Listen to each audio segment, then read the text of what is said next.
ओम नमः शिवाय। आज दर्शन करते हैं भगवान शिव के अति प्राचीन, अति अद्भुत, अति विशाल, अति भव्य और अति पवित्र मंदिर के दर्शन करने ले चलती हूँ आपको। मंदिर है तंजावुर का बृहदेश्वर मंदिर। मंदिर सैकड़ों साल से भारत के इतिहास, संस्कृति, आध्यात्म का साक्षी है। यह मंदिर कावेरी नदी के किनारे तंजावुर, तमिलनाडु में है और चेन्नई से 350 किलोमीटर की दूरी पर है। मंदिर के अनेक स्थानीय नाम हैं, जैसे राजराजेश्वरम अर्थात राजराज चोल वंश के जो शासक थे उनके ईश्वर, राजराज चोल के ईश्वर राजराजेश्वरम। तंजाई पेरिया कोविल, तंजावुर का विशाल मंदिर। दक्षिण मेरू बड़ा मंदिर। बृहदेश्वर मंदिर अनेक नामों से प्रसिद्ध है। बृहदेश्वर मंदिर चोल वास्तुकला या द्रविड़ वास्तुकला का अद्भुत आकर्षक नमूना है। मंदिर ऊंचे प्लेटफॉर्म पर बनाया गया है। मंदिर पूर्व से पश्चिम लगभग 241 मीटर और उत्तर से दक्षिण 122 मीटर है, रेक्टेंगल में है। इसे चोल शासक राजराजा प्रथम ने 1003 से 1010 में तैयार किया। यह आज यूनेस्को वर्ल्ड हेरिटेज साइट है। मंदिर पूर्वाभिमुख है और पहले इसके चारों ओर पानी से भरी खाई थी, अब वह भर दी गई है।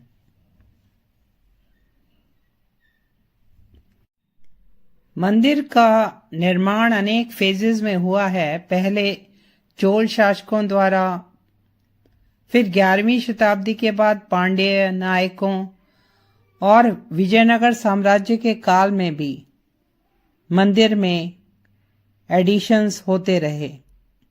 अनेक नए मंडप और गोपुरम बनाए गए। समय समय पर मंदिर का पुनर्निर्माण कराया गया। तंजावुर पर मुस्लिम सुल्तानों के आक्रमण के बाद फिर हिंदू वंश के शासक मंदिर का पुनर्निर्माण करा देते थे। मंदिर की बाहरी दीवार 16वीं शताब्दी में बनाई गई और एक और बाहरी दीवार 18वीं शताब्दी में फ्रांसीसियों ने बनाई ताकि वे मंदिर परिसर में हथियार रख सके।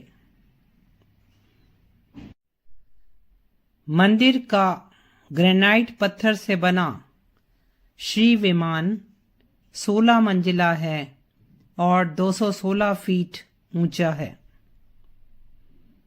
गर्भगृह में विशाल शिवलिंग है जो एक ही पत्थर का है और 29 फीट ऊंचा है। 11वीं शताब्दी में मंदिर में ब्रास के नटराज भी स्थापित किए गए।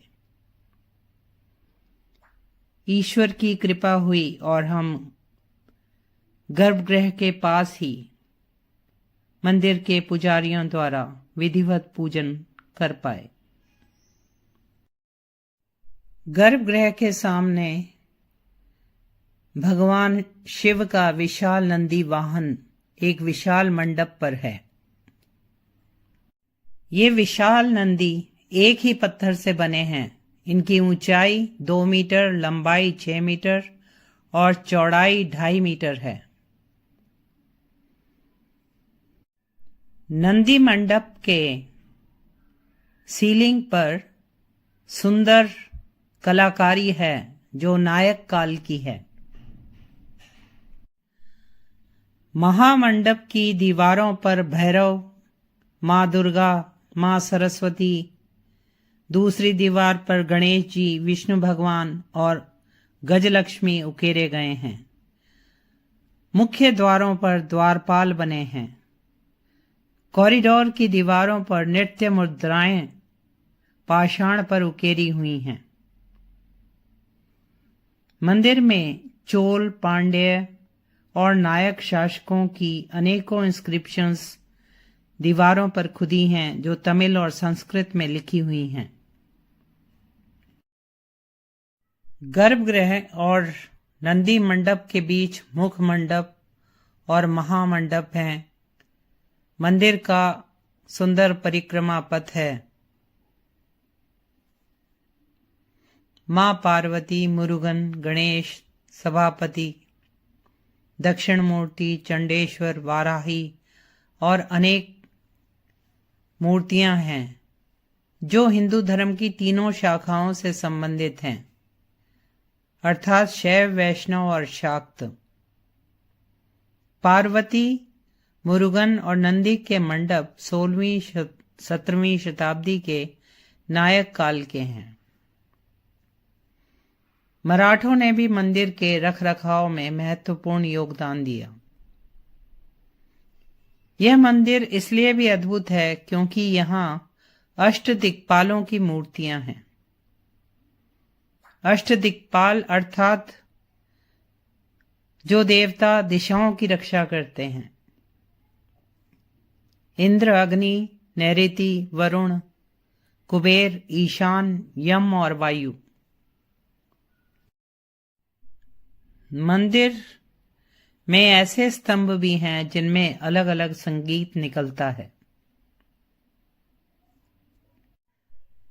त्योहारों में इस मंदिर में तीर्थयात्रियों और श्रद्धालुओं के लिए आज भी भोजन की व्यवस्था होती है और यह व्यवस्था प्राचीन काल से चली आ रही है। अन्नदान की व्यवस्था 2010 में भारत में इस मंदिर के 1000 वर्ष मनाए गए। इसमें अनेक सांस्कृतिक कार्यक्रम हुए जिसमें एक भरतनाट्यम यज्ञ हुआ जिसमें 1000 नर्तक नर्तकियों ने धार्मिक थीम्स पर नृत्य किया। मंदिर में वैसे वार्षिक 10 दिन चलने वाला नृत्य उत्सव शिवरात्रि के आसपास आयोजित किया जाता है जो प्रभु को नाट्यांजलि अर्पित की जाती है। मंदिर का 1000 साल मनाने के लिए, सेलिब्रेशन के लिए भारतीय डाक विभाग ने भी श्री गोपुरम की टिकट निकाली थी और आरबीआई ने 5 रुपए के सिक्के पर मंदिर का मॉडल बनवाया और वही मॉडल 1000 रुपए का सिक्का भी बनवाया गया मुंबई मिंट में और उसमें मंदिर का मॉडल बनाया गया। पुरातत्वविद, इतिहासकार सब चकित हैं कि मंदिर 1,30,000 टन ग्रेनाइट से बना है और मंदिर के आसपास 50 मील तक ग्रेनाइट पत्थर उपलब्ध नहीं है। ये विशाल पत्थर इंटरलॉकिंग से फिक्स हैं। यह अद्भुत मंदिर तमिलनाडु का आकर्षण है। उस जमाने में सारा काम इन हैवी स्टोन्स पर किया गया और नक्काशी की गई इन पत्थरों पर। उन कलाकारों को, उन पशुओं को, खास तौर पे हाथियों का जिनका इस्तेमाल हुआ और उन शासकों को शत शत नमन है शत शत प्रणाम है